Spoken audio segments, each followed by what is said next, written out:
Now to a slightly different subject, well, a completely different subject rather, because there's a story which caught my eye in the papers today. It's written by a lady called Miriam Main, who is a counsellor or was a counsellor at a breastfeeding group, Leche League, Great Britain, LLLGB, which is the UK's oldest breastfeeding charity. And she's resigned as a trustee of that charity. She says in the article it wasn't a snap decision, but the result of months of mistruth, propaganda and insidious comments directed at me on social media. This is all to do with the words mother being replaced with parent and breastfeed being replaced with chest feed. She says that these language changes have been led by a group of zealots from within the organisation. She's concerned now about the well-being of the mothers and babies, and what she says is the sort of wrong-headed assertion that biological males are capable of breastfeeding babies by way of taking in synthetic hormones and inducing lactation. So it's an extraordinary story, I think, to me. I had actually no idea that these charities were saying that there was such a thing as chest feeding, which could be induced by way of synthetic hormones. And I really wanted to dig into it a little bit. So I'm going to speak to Helen Joyce, who is Director of Advocacy at Sex Matters. Hi, Helen. Can you give us an overview of what you think about this story? Helen, are you there? Leaders. Yes, I'm here. Can you hear me? Sorry. Yes, I can hear you now. Yes. Sorry. Yeah. Yes, I've been in contact with the trustees of Leche League for quite some time now, so I know the background to this story. Basically, there's an umbrella organisation, Leche League International, and that's who certifies the breastfeeding counsellors. And the trustees in the UK charity have been trying very, very hard not to give in to what I can only call bullying by the international organisation, to refocus the charity away from what it says in its charitable objects or its beneficiaries, that is mothers. And in UK law, as well as in biology, mother really does mean female parent. So there's no legal or physical reason why this charity should or even can extend what it does to cover men who want to breastfeed. But LLI is bullying them into it and has been really treating them extremely badly. So there's a group of them, the majority of them. They've been trying to get the Charity Commission to stand up for them. They've turned to the Equality and Human Rights Commission, asking for them to say, look, mother in UK law really is a term that means female parent, no ambiguity in it. And neither regulator was willing to help them. And actually, since that article was written, there's been a vote that has kicked out really nearly all the other trustees who were holding the line. That was just yesterday. So really what we've seen here now is a sort of an internal coup at LLLGB, and it has been taken over by a minority of people who think that that men can chest feed or breastfeed, and are not actually going to, as far as I know anyway, try to change the charity in the way that you actually have to. You can't just make up who a charity works for. If you're a charity, you have to work for its beneficiaries. So they can't just pretend that the word mother means parent of either sex, but that's what they seem to be planning to do.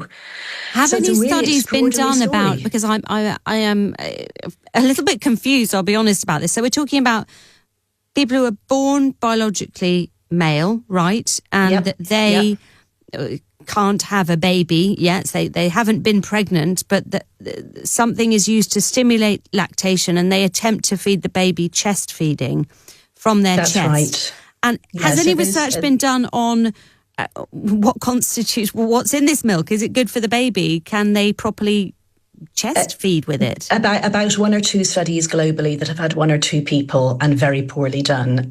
What they're doing is they're quoting the studies of women, actually biological women, who, for example, are adoptive mothers and who go through a protocol that stimulates the same thing as giving birth does and causes the letdown of milk. But obviously these are women. These are women whose breasts went through puberty and, you just do the last bit. So there's no reliable, in fact, there's really almost no evidence on what is produced by men, but we know for sure that it'll be very tiny quantities. So there's no possibility that you could establish full breastfeeding if you're actually male. And then you're interfering in what the Leche League is all about. What about the rights of the baby?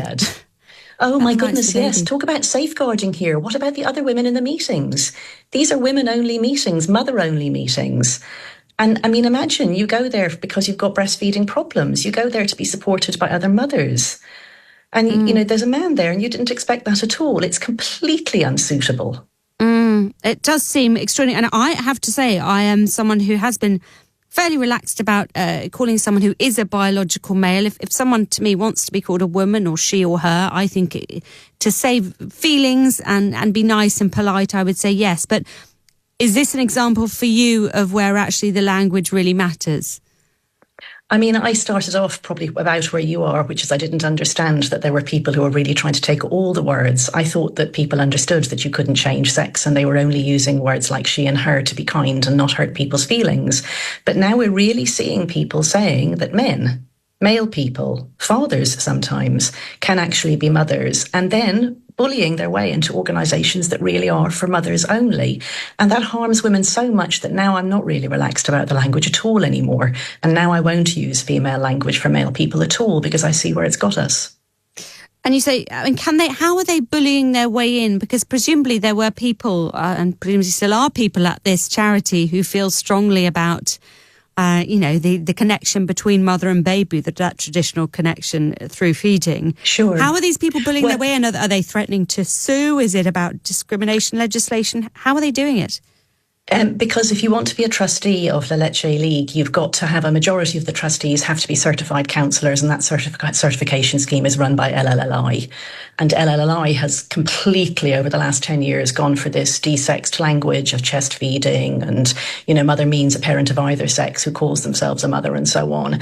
And so they decertified all the trustees a few months ago who wouldn't go along with the new policy. And those trustees tried so hard to explain it's not their choice only here. This is a UK charity regulated by UK charity law, and they must act for its beneficiaries. But LLLI just, said that they were bigots, really sent this sort of stuff around. And it became clear that if LLLGB stood up against LLLI without the support of the regulator, the Charity Commission, then it was quite likely LLLI was going to de-link itself from LLLGB, and it would stop it from using its name. And the name is a really, it's a worldwide famous name. It's the name that means supporting women to breastfeed. So, I mean, there was a low turnout. It was under 50% vote yesterday. And all those women, they lost their seats on the board. And now we have to see where it goes. Extraordinary, absolutely extraordinary. Helen Joyce, Director of Advocacy at Sex Matters, thank you very much talking to us about the Leche League GB. I just don't understand. Why can't you put the well-being of the baby first? That should be paramount. Where's the science? Where's the data